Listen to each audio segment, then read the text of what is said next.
Meus irmãos, eu gostaria que vocês abrissem a Bíblia de vocês comigo, no Evangelho escrito por Lucas, primeiro capítulo. O segundo escreveu São Lucas, no primeiro capítulo. Nós vamos meditar por alguns instantes nesse trecho da Palavra de Deus, a partir do verso de número 26.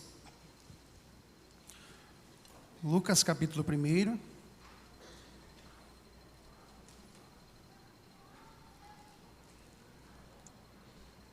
A partir do verso de número 26 até o 35.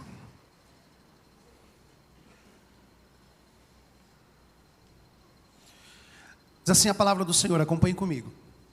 No 6º mês foi o anjo Gabriel enviado da parte de Deus para uma cidade da Galileia chamada Nazaré, a uma virgem desposada com certo homem da casa de Davi, cujo nome era José. A virgem chamava-se Maria. E entrando o anjo onde ela estava, disse: alegra-te, muito favorecida, o Senhor é contigo. Ela, porém, ao ouvir essa palavra, perturbou-se muito e pôs-se a pensar no que significava essa saudação. Mas o anjo lhe disse: Maria, não temas, porque achaste graça diante de Deus. Eis que conceberás e darás à luz a um filho, a quem chamarás pelo nome de Jesus. Este será grande e será chamado Filho do Altíssimo. Deus, o Senhor, lhe dará o trono de Davi, seu pai. Ele reinará para sempre sobre a casa de Jacó, e o seu reinado não terá fim. Então disse Maria ao anjo: como será isto? Pois não tenho relação com homem algum. Respondeu-lhe o anjo: descerá sobre ti o Espírito Santo, e o poder do Altíssimo te envolverá com a sua sombra. Por isso, também o ente santo que há de nascer será chamado Filho de Deus. Pai querido, essa é a tua palavra, e nós te louvamos porque sabemos que o Senhor tem compromisso com ela. Que nessa noite, Pai, o Senhor usa a minha vida para falar com a tua igreja. O teu servo não tem nada para oferecer, Pai, ao teu povo, mas eu sei que o teu Espírito tem. Então nessa noite nós estamos confiados no teu Espírito Santo para ministrar ao nosso coração. Gratos em nome de Jesus é que nós oramos. Amém. Meus irmãos, a geração de uma vida no ventre de uma mulher é algo maravilhoso, fantástico. Eu nunca vou ter essa sensação por motivos óbvios, mas eu sou pai e vi de perto um pouco de como que é maravilhoso você, a cada ultrassonografia, ver os órgãos sendo formados, os ossos crescendo, a cabecinha se formando, e ali de maneira inexplicável e de maneira assombrosa, como diz o salmista, os ossos sendo formados dentro do ventre de uma mãe. É algo maravilhoso, é algo fantástico que o Senhor proporciona na sua criação. Ter ossos, ter um ser vivo crescendo no ventre de uma mãe. E nessa última gestação do Gabriel, por exemplo, eu comecei a notar um pouco mais isso, porque desde o Asaf já tinham passado 11 anos, então eu já tinha me esquecido.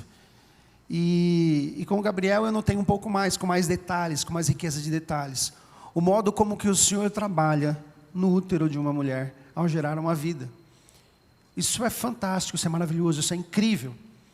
O meio pelo qual o Senhor traz à luz homens e mulheres a este mundo. E com isso, alguns desejos estranhos que acontecem durante a gravidez, não é verdade? A Raquel mesmo, ela pediu algumas coisas que tinham que ser muito específicas. Tinha uma certa época que tinha que ser uma maçã específica, de um mercado específico. Não podia ser de outro. Tinha que ser daquele mercado. E eu tinha que, não, mas isso aí não precisa, né? Falei: você não vai buscar para mim? Aí eu tinha que buscar a maçã naquele mercado específico, longe de casa. Ia lá e buscava aquela maçã. Às vezes era com manga, mas a maçã era a líder aí, né? Então o Gabriel tem uma carinha de maçã ali.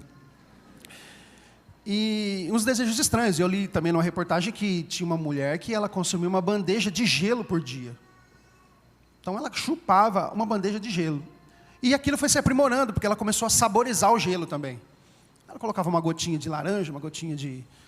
colocava frutas, e aí a maior parte das refeições dela era uma bandeja de gelo. Então algumas coisas curiosas acontecem, né? E a gravidez é uma bênção na vida de uma família. E nos textos que nós lemos, nós encontramos uma menina alguns estudiosos dizem que ela era uma adolescente, entre 14 e 17 anos, que teve que experimentar uma gravidez não planejada por ela. No Brasil, até 2020, cerca de 14% dos partos que haviam no Brasil eram de meninas até 17 anos, pasmem os irmãos. Em 2020, 380 mil crianças nasceram de adolescentes. Os números assustadores para o nosso tempo, né? E Maria era uma jovem, uma adolescente, que estava desposada, ou seja, estava prometida para casar, estava fazendo planos para o seu casamento, provavelmente José já estava pagando dote à família, e Maria estava sonhando com o seu casamento. Contratou cerimonialista, contratou buffet, contratou floricultura, né? Toda aquela logística de casamento, sonhando com o seu casamento. Quando foi visitada pelo anjo Gabriel, como você leu comigo, no verso de número 26. O anjo Gabriel foi enviado da parte de Deus para visitar aquela jovem, que tinha entre seus 14 e 17 anos e estava prometida para José. E ela recebeu aquela notícia e o anjo aparece para ela, e você leu comigo, e ele diz: você ficará grávida. Você dará à luz a um filho. Então você imagina isso para uma jovem, lógico, nós estamos pensando nos termos pós-modernos. Naquele tempo era normal se casar mais cedo. Mas você chegar para uma jovem e dizer que ela vai ficar grávida, e ela olha para o anjo e diz: mas eu não tenho contato com homem algum. Como que vai acontecer isso? Como que isso vai se dar? Né? Imagina os temores, os receios, sem saber como que essas questões se dariam. Porque naquela época, diferente de hoje, era uma sociedade bem patriarcal. A mulher não tinha voz nem projeção social. Se uma adolescente aparecesse grávida antes do casamento, ela seria apedrejada fora da cidade. Então, milhões de coisas passaram naqueles milésimos de segundo, quando o anjo disse a ela que ela ficaria grávida.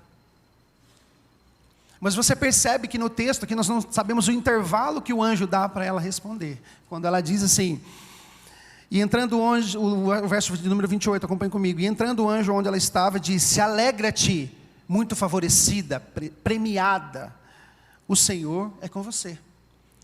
Ela, porém, ao ouvir essa palavra, já se perturbou no seu coração, pôs-se a pensar no que significaria isso. Mas o anjo lhe disse: Maria, você não deve temer, porque achaste graça diante de Deus.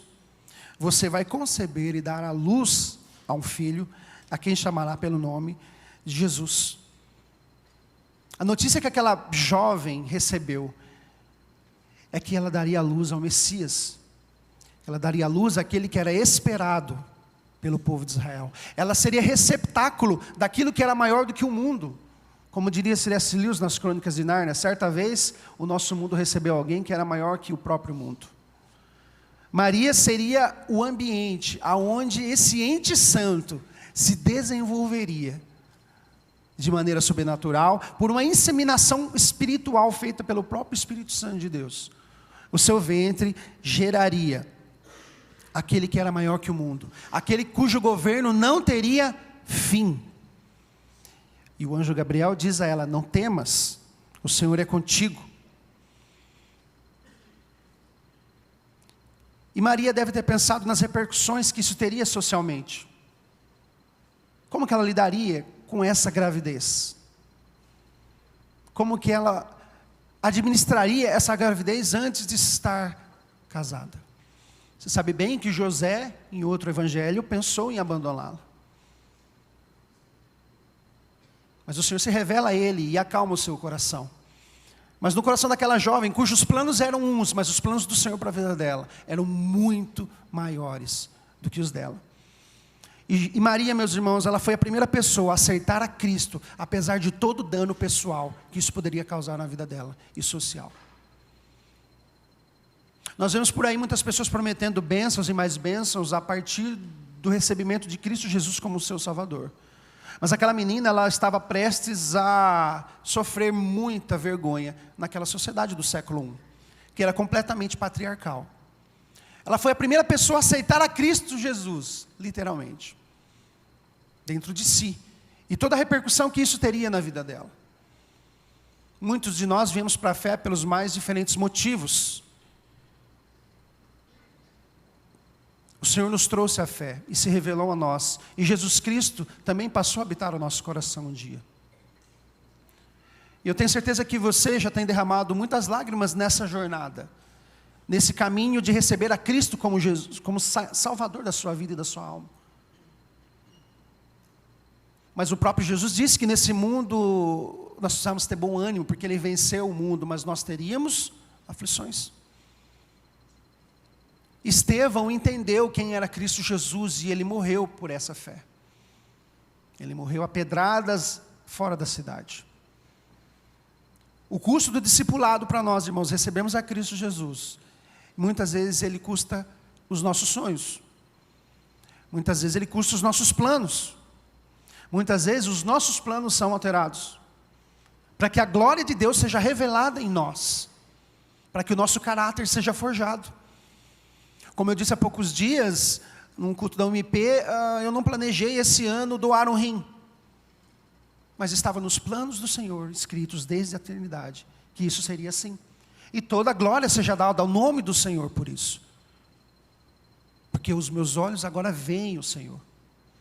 E Maria, ela recebeu essa missão de gerar aquele que seria o Salvador de todos os homens. O Todo-Poderoso, Criador de todas as coisas. Ele se condensou, ele se apequenou, ele ficou tão pequeno, menor que 0,1 milímetro, e entrou no útero de uma mulher. O Todo-Poderoso veio ao mundo como um bebê. O Todo-Poderoso, ele se tornou um pequeno zigoto, e dentro de um óvulo, ele se submeteu e se desenvolveu. Esse foi o plano do Senhor Deus, Pai, desde a fundação do mundo, desde a eternidade. Quando você vê grandes presidentes ou grandes personalidades do mundo vindo de outro país, eles se hospedam nos melhores hotéis, eles têm um forte esquema de segurança. Toda uma logística é feita na cidade para receber essa personalidade, esse grande político. Ficam em hotéis caríssimos, melhores comidas, melhores seguranças, atiradores nos pontos estratégicos. Toda a pompa, carruagens em muitos casos, carros blindados, Rolls Royces. Mas veja que aquele que era o Todo-Poderoso Criador de todas as coisas, ele se submete a entrar no útero de uma mulher e vir como um bebê frágil ao mundo. Aquele que era todo-poderoso, aquele que tudo pelo qual foi feito por meio dele, ele se submete, ele se esvazia, e ele adentra ao ventre dessa jovem. O Todo-Poderoso engatinhou, meus irmãos. O Todo-Poderoso veio a esse mundo opcionalmente, se submetendo a ser como nós. Quando o profeta Isaías encontra Deus, ali no capítulo 6, você vê que ele fica completamente desesperado. Ai meu Deus, ai de mim, eu estou perdido, porque eu vi o Senhor. Completamente desesperado. Ai de mim, porque eu tenho impuros lábios, e habito num povo também, que também tem impuros lábios. João, no Apocalipse, quando ele encontra o Cordeiro de Deus, ele desmaia de terror, porque ele assistiu diante do Senhor. O povo de Israel tinha medo, pavor do Deus que Moisés conversava no monte. Diz Moisés, vá você e traga para nós. Porque o monte Horebe tremia, fervia, efervescia. Quando Deus aparecia, a imagem era de um Deus tremendo, terrível, em poder, que ele poderia devastar todo aquele povo. Mas quando ele decide se manifestar oficialmente para redimir o seu povo, ele vem de maneira silenciosa. Numa pequena cidade, sem expressão alguma, da Galileia, ele entra silenciosamente dentro de útero de Maria. Gabriel trouxe essa mensagem de que ela geraria o Filho do Altíssimo. Você acompanhou comigo na leitura? Ele será grande e será chamado Filho do Altíssimo, diz o verso de número 32. Deus, o Senhor, lhe dará o trono de seu pai. Quando ele veio ao mundo, não houve esquema de segurança, não houve pétalas de rosas, não houve glamour. O Rei Todo-Poderoso decidiu ser humilde e se apresentar como um de nós. Muitos no mundo vivem pela própria glória, meus irmãos. Vivem buscando status, fama, celebridade. Mas aquele que poderia ser tudo isso, ele decide vir ao mundo de maneira discreta. Entrando no ventre de uma mulher, se desenvolvendo como um de nós, e habitando este mundo, andando aqui cheio de graça e de verdade. Esse é o nosso Salvador, o Senhor Jesus Cristo. Aquele que tudo pode fazer, aquele na qual não há impossíveis. Ele decide vir ao mundo como você e eu, em carne e osso. Isso é maravilhoso, porque é uma grande lição de humildade para todos nós. Aquele que pode ser o que quiser, decidiu não ser. Aquele que poderia vir num cometa, aquele que poderia vir sentado numa galáxia, ele decide vir e habitar o útero de uma mulher e crescer como um de nós, habitando esse mundo cheio de graça e de verdade. Ele se encolheu, ele se diminuiu, ele se sujeitou a ser como a sua criação. Esse é o grande mistério da encarnação e da humilhação do nosso Senhor Jesus. Quando ele entra em Jerusalém, ele entra em cima de um burrinho, humilde, simples, discreto. Aquele que faz os desertos tremerem, aquele que faz leões numa cova jejuarem, aquele que abre o mar para o seu povo passar, aquele que anda com os seus servos numa fornalha, e esses servos não se queimam, aquele cuja voz acalma o mar, aquele cuja voz o vento obedece. Ele decide vir ao mundo como um bebê. Ele decide vir ao mundo como todo mundo vem ao mundo. Ele se submete à sua criação. Não teve trilha sonora, angelical, de entrada triunfal. Ele vem em silêncio, dentro do útero. E não foi tão assustador assim. Se você já teve um aquário, já administrou um aquário, você sabe que os seus peixes, toda vez que você se aproxima do aquário para alimentá-los, todo dia, do mesmo jeito, com a mesma ração, no mesmo horário, os peixes continuam fugindo de você, eles se escondem. É sempre a mesma coisa, apavorados. Todo dia, a mesma coisa. Tem jeito. Você pode dar a ração para eles do mesmo horário, do mesmo jeito, com a mesma frequência, eles vão se assustar. Talvez a única forma fosse se você se transformasse num peixe e entrasse lá dentro, conversasse com eles, falasse a mesma linguagem deles, vivesse como eles vivem, estar no ambiente que eles estão. Assim o Senhor Deus optou para se revelar a nós, não no monte pegando fogo, com obras e maravilhas grandiosas. Ele decide entrar no aquário, como um de nós. E o nosso Jesus, meus irmãos, ele sofreu como nós sofremos. Ele caminhou por este mundo fazendo bem por onde quer que ele andava. Esse é o nosso Salvador. Esse é o homem, Deus, que habitou o ventre dessa mulher de maneira sobrenatural e misteriosa. Esse é o grande mistério da encarnação. Deus homem, habitando o útero de uma mulher. Ele se revelou a nós de maneira silenciosa. Ele entrou no aquário e se fez um de nós. E caminhou conosco. Não é necessário mais ter medo e pavor, porque Ele é um Deus de amor. Deus se revela a nós como um Pai, que ama a sua criação, que se preocupa com ela. Quando Adão pecou, no Éden ele também foge, ele ficou com medo do Senhor. Mas o Senhor foi até ele. E o Senhor tem vindo até nós desde então, através do seu Espírito. E quando essa menina teve a sua vida transformada pela geração do Filho de Deus, o parto dela foi o parto mais importante que esse mundo já teve. Porque por meio dele, o Senhor Jesus veio ao mundo e salvou os homens e mulheres que confiam na sua obra. Homens e mulheres que entendem o que ele fez, da submissão, da humilhação, do ato de ser Deus, mas descer até nós, se transformando num de nós, para que nós pudéssemos ter relacionamento com ele. Conhecendo a obra que ele fez, aquele que tudo pode fazer, aquilo que criou as galáxias, milhares e milhares de planetas. Esse pequeno planeta azul suspenso nessa galáxia como é a nossa, ele adentrou nessa galáxia, diminuiu um pouco mais e se entrou no ventre de uma mulher. Ali estava o Salvador dos homens, nascendo há 2000 anos atrás. E desde então ele tem salvado homens e mulheres que confiam na sua obra. Ele reinará para sempre sobre a casa de Jacó, e o seu reinado não terá fim. Esse é o Senhor Jesus que será revelado no coração de muitos que ainda não conhecem o Senhor. Quero dizer algo para você: Jesus pode ter nascido milhões de vezes aqui, mas é necessário que Ele nasça uma vez só no seu coração, para que a sua história seja mudada. O seu coração, como Maria, também deve ser útero para a geração de Jesus no seu coração, para que Ele se desenvolva em você e você cresça na graça e no conhecimento dEle, que Ele cresça em você e você diminua. Que Jesus habite o nosso coração ricamente, meus irmãos, para que todo pensamento seja levado até Ele, para que Ele se desenvolva em nós, para que nós não sejamos mais como meninos levados pelo vento.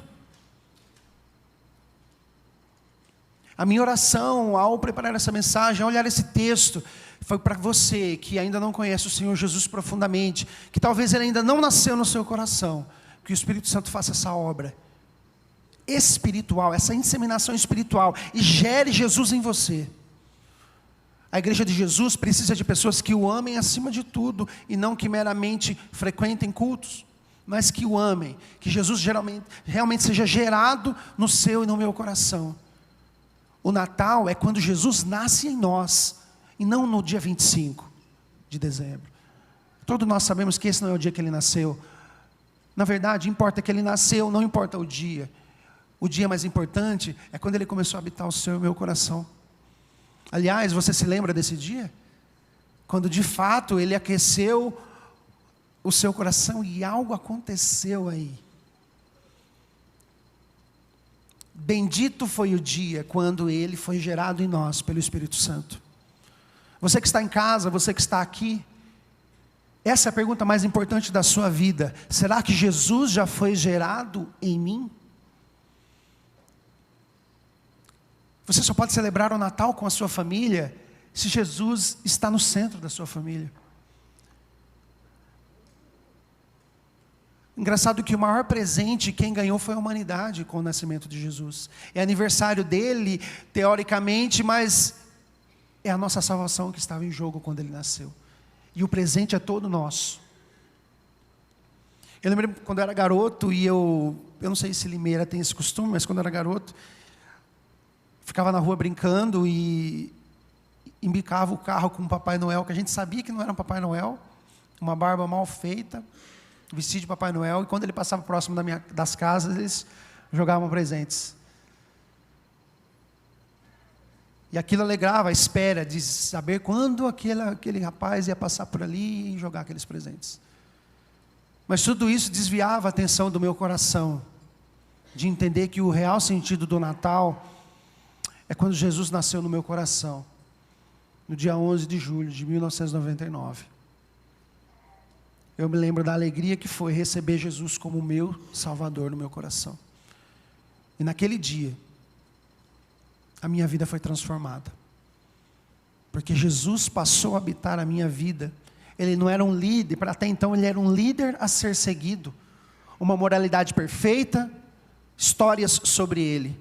Mas naquele dia a minha história com Ele começou a ser escrita. Quando Ele passou a habitar o meu coração, então foi Natal para mim. Então eu pude comemorar, Jesus nasceu.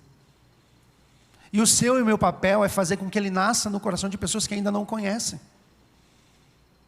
Como luz do mundo que Ele nos chamou para ser, das trevas surgiu grande luz. Paulo escreve aos Coríntios, 2 Coríntios 4:6, e das trevas resplandeceu a luz, mas Ele mesmo resplandeceu no coração de vocês. Veja, não foi o anjo Gabriel que nos salvou, não foi o anjo Gabriel que morreu por nós, e muito menos o arcanjo Miguel. O próprio Deus provou seu amor por nós, quando Cristo Jesus nasce, morre e ressuscita. Maria, ela teve essa experiência gloriosa, de acomodar dentro de si aquele que era o seu próprio Criador. acomodar no seu útero aquele que era maior do que ela e maior do que tudo. A missão de ter Jesus em nós transforma a nossa história. A nossa história nunca mais foi a mesma, a partir do dia que Jesus passou a habitar o nosso coração. A minha oração nessa noite, e o que o texto bíblico diz, é que o governo dele não terá fim, e que ao ser gerado no seu e no meu coração, ele governe a sua vida. Ele governe cada faculdade da sua alma, cada departamento da sua vida, seja governado por esse Cristo Jesus que um dia virá, como nós lemos no texto do Apocalipse, ele virá e virá sem demora. E nós ansiamos para o dia de conhecê-lo pessoalmente, porque até então, como diz o apóstolo Pedro, nós estamos tomados de uma alegria indizível e cheia de glória.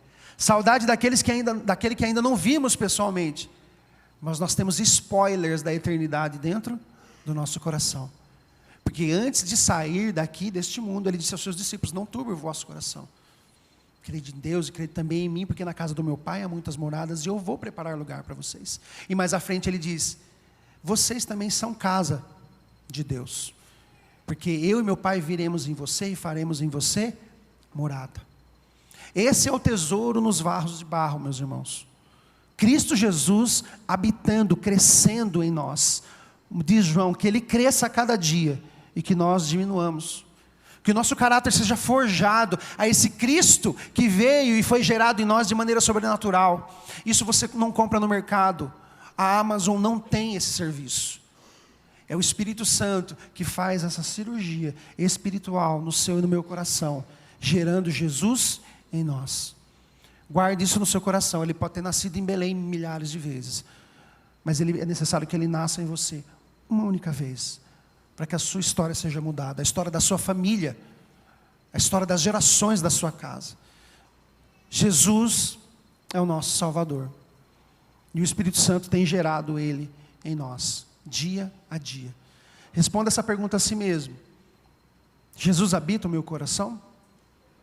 Jesus tem sido gerado em mim? Eu tenho vivido para a glória de Deus? Eu tenho sido um receptáculo desse tesouro valiosíssimo, mesmo eu sendo pó, mesmo eu sendo barro?